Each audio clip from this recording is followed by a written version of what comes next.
Dans cette vidéo, je vous explique exactement les 5 étapes à respecter pour saboter tous vos efforts de perte de poids et en identifiant ces pièges, vous saurez quoi faire pour perdre ces kilos tenaces, retrouver votre énergie et ne plus jamais culpabiliser devant votre assiette. La première étape que je vois constamment, même si la plupart des gens le savent déjà, c'est de se lancer sans cesse dans des régimes restrictifs. Vous connaissez le scénario. Lundi, vous êtes super motivé. Vous jetez tous les aliments interdits et vous jurez de ne manger que des légumes vapeur et du poulet pendant un mois. Mais que se passe-t-il ensuite? Cette restriction se transforme en obsession pour les aliments interdits. Vous êtes de mauvaise humeur et ça prend encore plus de place dans votre tête. Résultat, après quelques jours ou semaines de privation, c'est la compensation excessive qui gâche tous vos efforts. C'est exactement ce qui est arrivé à Marie, une de nos clientes, qui avait perdu puis repris 15 kilos 3 fois de suite avec cette approche. La deuxième erreur, c'est d'aborder votre perte de poids avec une vision fragmentée. Chaque expert se concentre sur sa spécialité. Le nutritionniste ne parle que d'alimentation. Le coach sportif vous assure que tout est une question d'exercice et de sport.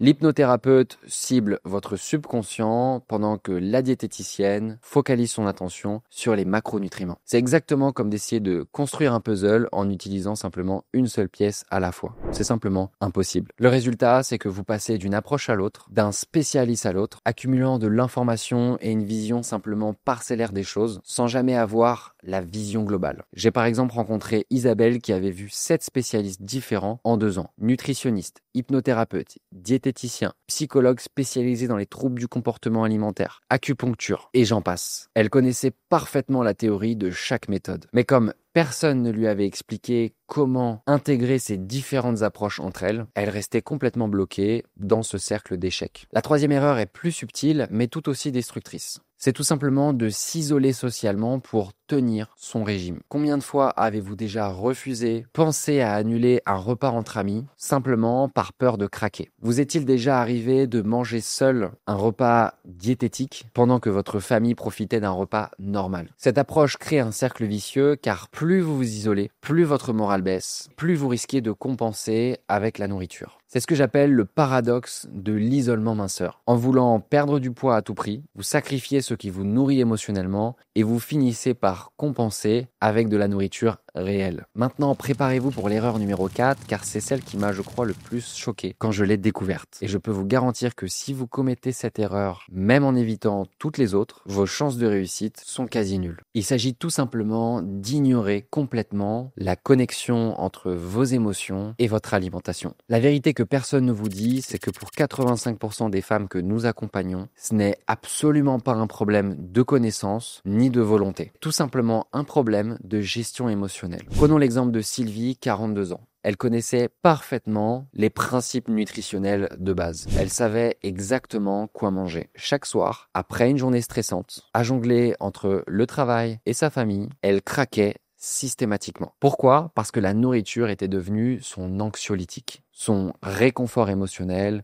ou autrement dit, sa récompense après une journée de boulot difficile. Tant que Sylvie a ignoré cette connexion émotion-alimentation, elle continuait à tourner en rond malgré tous ses efforts. C'est seulement quand elle a appris à reconnaître ses déclencheurs émotionnels et à développer d'autres stratégies pour gérer son stress et ses émotions difficiles, tout a changé. En seulement 3 mois, elle a perdu 12 kilos, sans régime drastique, sans compter ses calories et surtout sans cette lutte interne permanente qui l'épuisait. La 5e et dernière erreur qui est également fatale, c'est de croire que votre histoire personnelle avec le poids vous condamne définitivement. J'entends énormément de personnes me dire « j'ai toujours eu des problèmes de poids ». C'est dans mes gènes. Toute ma famille est comme ça. Comme si leur passé avait écrit leur avenir une bonne fois pour toutes. Cette croyance qu'on est prisonnier de notre passé est peut-être la plus limitante de toutes. Prenons Patricia qui était convaincue que ses 25 ans de lutte avec son poids signifiaient que c'était juste comme ça et qu'il fallait se résigner. Elle avait transformé son expérience passée en une espèce de prison mentale où le changement semblait complètement impossible. La vérité d'un point de vue scientifique, c'est que votre corps est en constante évolution. Il n'est pas